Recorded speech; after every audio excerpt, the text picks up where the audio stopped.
So guys नया topic है track additional cost of purchase. मतलब जो भी सामान आप परचेज करोगे उसके ऊपर एडिशनल कॉस्ट आपको ऐड करना है आपके प्रोडक्ट के अंदर ही। जैसे कि अभी सामान हमने यहाँ पे ख़रीदा है डिजिलाइट कंप्यूटर्स से purchase 20 Intel H61 G41 motherboard है डिजिलाइट से 4800 है, और है ना डिलीवरी का 800 रुपीज़ इसमें ऐड करना है और ऑक्ट्राई का 4% ड्यूटी भी ऐड करना है। Okay, right now octroi duty बंद हो गया, हमने जस्ट एज ए एक्सपेंस है वो एक्सपेंस हम यहाँ पे बेयर करने वाले। अभी ये पीडीएफ फाइल है तो मैं यहाँ पे ऑक्ट्राई को कट नहीं कर सकता, नहीं तो ऑक्ट्राई के बदले समझो ना लेबर चार्ज हम लोग लिख लेते हैं कि वो अगर ऐड करना है तो कैसे करेंगे। तो इन टैली हम लोग आ जाते हैं, कुछ नहीं करने की ज़रूरत है, खाली है ना एस्केप करके यहाँ से बाहर आते हैं। इन GOT ऑल्टर में जाते हैं, ऑल्टर में वाउचर्स में जाते हैं, वाउचर्स के अंदर यहाँ पे हम लोग जाएंगे, परचेज़ है, परचेज़ में जाना है। परचेज़ के अंदर यहाँ पे नीचे एक ऑप्शन है track additional cost of purchase, yes, तो हम यहाँ पे येस कर देते हैं और एक्सेप्ट करते हैं, एक्सेप्ट। फिर एस्केप करके बाहर आते हैं, इन GOT वाउचर्स में जाते हैं, वाउचर्स में यहाँ परचेज़ के लिए सॉरी F9 परचेज़ के लिए दबाते हैं। अब यहाँ पे क्या है, मेरे पास जो रिकॉर्डिंग सॉफ्टवेयर है उसमें F9 से हो जाता है पॉज, तो इसके लिए वो थोड़ा सा लैग हुआ रहेगा बीच में। अगेन F2 करके डेट डाल देता हूँ, क्वेश्चन में डेट यहाँ पे दी है 2 सितंबर, एंटर। बिल नंबर तो नहीं है तो हम लोग ऐसे ही एंटर करके आगे बढ़ते हैं। पार्टी का नाम है डिजिलाइट कंप्यूटर्स, तो डिजिलाइट कंप्यूटर्स में यहाँ पे ले लेता हूँ, एंटर। अगेन ये एक्सेप्ट।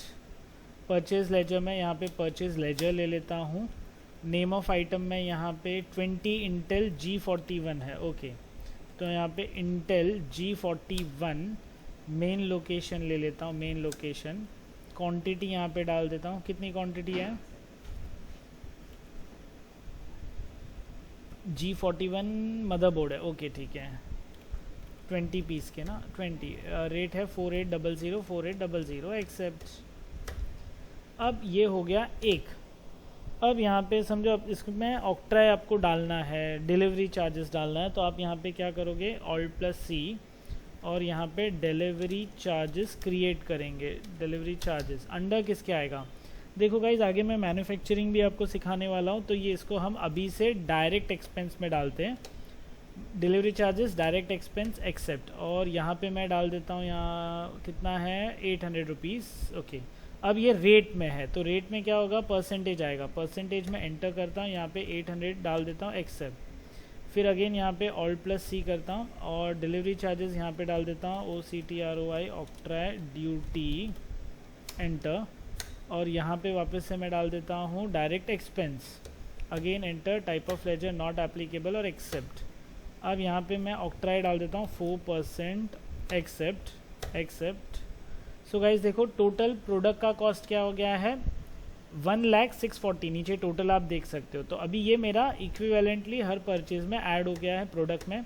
तो अब मैं बेचूंगा तो मुझे ध्यान में रखना है ना, मुझे 96,000 का टोटल नहीं है, मेरा एक का कॉस्ट क्या होगा, लेट्स सी, चलो कैल्सी ऑन करते, Ctrl+N for calci, 1,00,640 divide by 20 piece, तो मेरा एक का प्रोडक्ट है 5032। अब मेरे को बेचने के टाइम 4800 नहीं 5032 के ऊपर मेरी कॉस्ट लगा के बेचना है, तो क्लियर हो जाता है यहाँ पे। यहाँ पे मैं अगेन इस पे क्लिक कर देता हूँ और एंटर करके एक्सेप्ट करता हूँ। हाँ, मैं एस्केप बटन भी नहीं दबा सकता बिकॉज एस्केप से कैंसिल हो जाता recording. Being goods purchase on additional charges, तो एडिशनल चार्जेस पे हमने गुड्स परचेस कर दिए हैं, तो ये एक्सेप्ट करता हूँ। एक एंट्री हमने कंप्लीट की, एक ही एंट्री दी थी। हाँ, नेक्स्ट इज बजट क्रिएट करना है, तो I will wait for 2 minutes and yes guys, तो नेक्स्ट टॉपिक है बजट एंड कंट्रोल। अभी 1 अप्रैल को हम लोग ने यहाँ पे सेल्स बजट क्रिएट करने के लिए बोला है, बट गाइज मैं है ना आपको सिर्फ सेल्स नहीं, मैं टोटल कंपनी का पूरा बजट कैसे क्रिएट करेंगे ना वो बताता हूँ। तो थोड़ा ध्यान से जाना, बिकॉज बहुत सारे पॉइंट्स यहाँ पे मिस ना हो जाए। बजट क्रिएट करने के लिए सबसे पहले इन GOT हम लोग क्रिएट में जाएंगे। क्रिएट में है ना, शो मोर फीचर्स ऑन करोगे तो बजट करके एक ऑप्शन ऑन हो जाता है। यहाँ पे बजट में जाने के बाद इसका नाम मैं लिख लेता हूँ, राज बजट, एंटर। अंडर किसके रहेगा, अंडर प्राइमरी रहेगा। फ्रॉम 1 अप्रैल से 31 मार्च तक यहाँ पे उसका बजट का पीरियड डाल देता हूँ। अब बजट का नाम कुछ भी लिख सकते हो, फॉर मंथली, ईयरली, चलो मैंने नाम लिख लिया तो मैं यहाँ पे ईयरली बजट यहाँ पे मैं लिख लेता हूँ, एंटर। अंडर प्राइमरी फ्रॉम 1 अप्रैल 23 से लेके 31 मार्च 24 तक। ग्रुप पे करना है कि लेजर पे करना है, तो मैं लेजर्स पे बताता हूँ आपको। ग्रुप में क्या होता है, इनडायरेक्ट एक्सपेंस में सैलरी भी आ जाता है, वेजेस भी आ जाता, डायरेक्ट एक्सपेंस में वेजेस आ गया, रिपेयरिंग एक्सपेंस भी इनडायरेक्ट में। तो अगर इनडायरेक्ट एक्सपेंस को बजट लगा दिया ना तो सबको लग जाएगा, तो मेरे को सबको इंडिविजुअल लगाना है, इसके लिए लेजर्स पे ले रहे। अब ये लगेगा क्या, बजट मतलब क्या, दिवाली होती है तो दिवाली में पता है अपन शॉपिंग करने जाते हैं, तो मम्मी बोल देती है ना, बेटा 10,000 का ही बजट है, इतने में शॉपिंग करना है, ऐसा। या शॉपिंग में कपड़ों के लिए बोल देंगे 5,000 का है, और फटाके खरीदने तो उसके लिए 5,000 का बजट, तो ऐसे टोटल 10,000 है। तो 10,000 लिमिट है कि इतने पैसे में आपको सारा एक्सपेंसेस कंप्लीट करना है। तो कंपनी में भी होता है कि कंपनी में भी कुछ एक्सपेंसेस होते हैं जिसमें लिमिट है कि कितनी भी सैलरी, कितने भी एम्प्लॉयज़ नहीं भर्ती कर देंगे, इतने ही एम्प्लॉयज़ होने चाहिए, उनकी इतनी पगार हम लोग दे सकते हैं हमारा बिजनेस के पॉइंट ऑफ व्यू। वैसे ही डिलीवरी चार्जेस हो गए, रिपेयरिंग के खर्चे हो गए, पेटी कैश के एक्सपेंसेस हो गए, वो सारे मिला के टोटल पूरे साल में इतना होना चाहिए। और सेल का टारगेट लगा देते कि भाई एक साल में इतने का माल सेल होना चाहिए, तो उसमें इतना अपने पास इनकम प्रॉफिट बचेगा, और उसके सामने इतने एक्सपेंसेस होंगे तो हमारा नेट प्रॉफिट इतना होना चाहिए। तो ये सारी चीज़ें हम लोग बजट लेजर्स में डाल सकते हैं, या ग्रुप में भी डाल सकते हो। अब मैं यहाँ पे बजट लेजर में येस करता हूँ, तो देखो एक यहाँ पे खुल गया है लेजर्स की डिटेल्स। तो सबसे पहले बैंक में कितना पैसा चाहिए, तो एक तो है ट्रांजेक्शन और एक है ऑन क्लोजिंग। ट्रांजेक्शन मतलब क्या, मैंने 50,000 डाल दिया, तो मैं किसी को अगर 55,000 का पेमेंट करना है तो मैं कर ही नहीं सकता। पहले तो एडमिन राइट्स चाहिए, और दूसरा जो भी ट्रांजेक्शन पे डिटेल डाला है उसको मेरे को ओवरराइड करके आगे बढ़ना पड़ेगा, तो प्रॉब्लम हो जाएगा। तो मैं ऑन क्लोजिंग करता हूँ। आप नए ट्रांजेक्शन पे भी कंपनीज में होता है, बट आप सीख रहे हो तो हम लोग क्लोजिंग पे सीखते हैं। ऑन क्लोजिंग मेरे बैंक में 5 लाख रुपया बैलेंस मेरे को चाहिए। फिर यहाँ पे कैश ले लिया। ऑन क्लोजिंग मेरे को यहाँ पे 1,50,000 रुपया चाहिए। पेटी कैश मैंने लिया। पेटी कैश ऑन क्लोजिंग 50,000 रुपया तो ऑन क्लोजिंग पेटी कैश में चाहिए। और क्या अपने पास में कमीशन एक्सपेंस अकाउंट है, तो कमीशन एक्सपेंस ऑन क्लोजिंग 15,000 रुपये से ज़्यादा कमीशन नहीं देने का रे। फिर कमीशन इनकम अकाउंट भी है, इनकम में 15 आया और 15 गया, तो हिसाब बरोबर। फिर यहाँ पे डिलीवरी चार्जेस ऑन क्लोजिंग, एक साल में 25,000 रुपये से ज़्यादा डिलीवरी चार्ज पे नहीं करना है। अब आपको अगर पता है तो एक बार परचेज़ किया तो एक टेम्पो में 10,000 रुपये में सारा सामान आ जाता है, तो उसमें ही करना है। आधा टेम्पो खाली आए तो मज़ा नहीं है ना उसमें, मतलब अपना एक्सपेंसेस ही बढ़ेगा। डिप्रिसिएशन में मैंने डाल दिया। डिप्रिसिएशन में 1 लाख से ज़्यादा का डिप्रिसिएशन नहीं दिखाना, जबकि हमने ज़्यादा ही दिखाया, मुझे पता है। कन्वेंस एक्सपेंस मैंने डाल दिया। कन्वेंस में कितना करने का, 15,000 रुपये का कन्वेंस एक्सपेंस पूरे साल का। रिपेयरिंग एक्सपेंस, रेंट इनकम मैं डाल देता हूँ भाई 1,20,000 रुपया साल में, इतना तो इनकम आएगा 10,000 रुपये के रेंट के हिसाब से। फिर इलेक्ट्रिसिटी एक्सपेंस महीने का 2,500 रुपया मेरे को आता है। कितना हुआ, मल्टीप्लाई बाय 10, 25, 30,000 रुपया इलेक्ट्रिसिटी एक्सपेंस, इससे ज़्यादा नहीं चाहिए।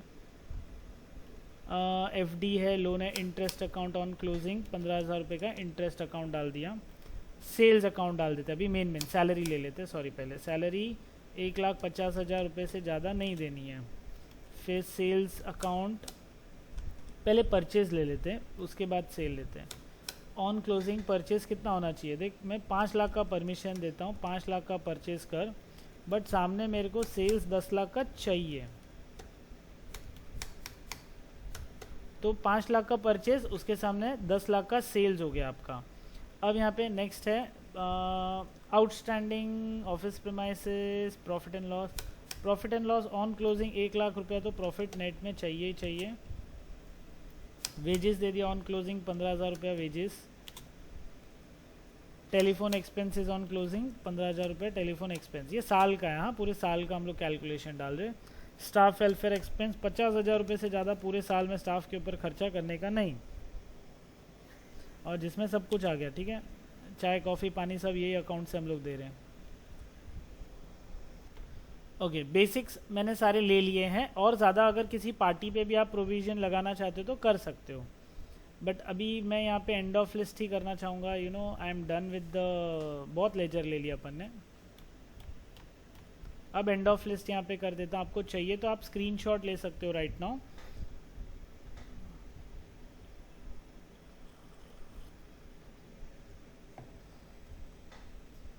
Okay, again enter enter enter accept. अब ये सारी चीज़ें आपको देखनी है, तो देखने के लिए अपन क्या करेंगे, यहाँ पे इन GOT बैलेंस शीट में जाते हैं, बैलेंस शीट में ऑल्ट F1 करके यहाँ पे डिटेल करते हैं। अब यहाँ पे Alt+C बटन दबाते हैं, 1 अप्रैल से 31 मार्च 2024, enter, default method enter, type of value यहाँ पे ईयरली बजट मैंने नाम दिया वो ले लेता हूँ। Show variance, first time show variance को नो करना है, अभी मैं एंटर करके एक्सेप्ट करता हूँ, तो देखो यहाँ पे 2 कॉलम्स आ रहे हैं। वापस से यहाँ पे Alt+C करेंगे, 1 अप्रैल से 31 मार्च लूँगा, डिफ़ॉल्ट लूँगा, यहाँ पे ईयरली बजट लूँगा, शो वेरिएंस यहाँ पे येस करेंगे और एक्सेप्ट। तो यहाँ पे Alt F1 डिटेल करता हूँ, तो देखो अभी यहाँ पे क्या हो रहा है, आपको डिटेल में सारी चीज़ें दिखेगी, जैसे कि कैश, यहाँ पे मेरे पास कैश कितना 6,33,000 है, मैंने कितना दिया था ईयरली बजट 2 लाख दिया था, और -433 कैश बता रहा है, मतलब मैंने ओवर द बजट लिमिट मैंने मेरे कंपनी में कैश रखा हुआ है। कम ऑन, 6-6.5 लाख रुपया कहीं पे भी रखते नहीं है, मैक्सिमम 1 लाख 2 लाख रुपया रखते हैं बड़ी बड़ी कंपनीज में भी। बैंक अकाउंट में मैंने 5 लाख का बजट दिया था, 659 है, -1 लाख बता रहा है। चलो अभी प्रॉफिट एंड लॉस वाले स्टेटमेंट में जाते हैं। ये प्रॉफिट एंड लॉस में एंटर किया मैंने, Alt F1 डिटेल किया, मैंने सेल्स कितना किया 12.5 लाख किया, और मैंने टारगेट कितना दिया था 10 लाख का, -2,50,000 दिखा रहा है, देखो। फिर अगेन मैंने यहाँ पे स्टॉक का तो मैंने कितना दिया था, परचेज का 172 है, 5 लाख दिया था, 327 और कर सकते हो। फिर डायरेक्ट एक्सपेंस का टोटल 40 बोला था, 14,650 है, 25 और कर सकते हो। वेजेस का इंडिविजुअल है, और ये डायरेक्ट एक्सपेंस हेड है ना, उसमें एक साथ। अच्छा अभी यहाँ पे देखो एक्चुअल में 58,000 है, मेरा टोटल इनडायरेक्ट इनकम का जो टारगेट है 1,50,000 का है, 92,000 का टोटल रेवेन्यू आ चुका है। ऐसे इनडायरेक्ट एक्सपेंसेस का टोटल देखो, मेरा टोटल ईयरली 3,75,000 का है, 172 का मेरा हो चुका है, -2,02,000 और बैलेंस रहता है। तो ये देखो इंडिविजुअली भी आप चेकआउट कर सकते हो। यहाँ पे देखो 1,18,000 डेप्रीसिएशन है, मैंने 1 लाख बोला था, -18 लाख हो गया एक्सपेंसेस में, ज़्यादा हो गया। अब यहाँ पे 23,000 सैलरी दिया, 1,50,000 बोला था, और 127 सैलरी दे सकते हो।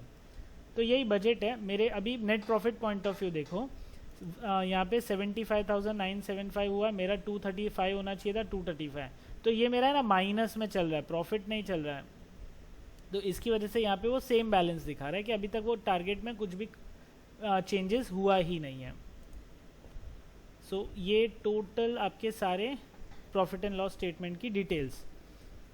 सो वापस से बैलेंस शीट में जाओगे, एस्केप करके बाहर आए और वापस बैलेंस शीट में आए, तो देखो सारी चीज़ें गायब हो गई। वापस अगर करना है तो वापस Alt+C यहाँ पे बटन प्रेस करना पड़ेगा। 1 अप्रैल से 31 मार्च में लीफो फीफो अभी डिफ़ॉल्ट ही हम लोग कर रहे हैं। ईयरली बजट, शो वेरिएंस अगर पहले ही येस चाहिए तो पहले ही येस ले लो, तो 2 कॉलम ही दिखेगा, 3 कॉलम नहीं दिखेगा। तो ऐसे भी आप लोग चेकआउट कर सकते हो यहाँ पे कि प्रॉफिट एंड लॉस में जाके करना, तो प्रॉफिट एंड लॉस में भी Alt+C एंड यहाँ पे 31 मार्च डिफ़ॉल्ट, और yearly budget show variance yes किया, एक्सेप्ट, Alt F1 डिटेल। मैं कंडेंस कर रहा हूँ अभी राइट ना, तो कंडेंस में वेरिएशन पूरा आ जाएगा। 12.5 लाख का सेल्स है, 2,50,000 का एडिशनल हो गया। सो एस्केप करके बाहर आता हूँ गाइस यहाँ से। ये था अपना टॉपिक बजट एंड कंट्रोल। अगर कोई क्वेरीज है तो आप लोग कमेंट में डाल सकते हो, कुछ क्वेश्चंस है तो।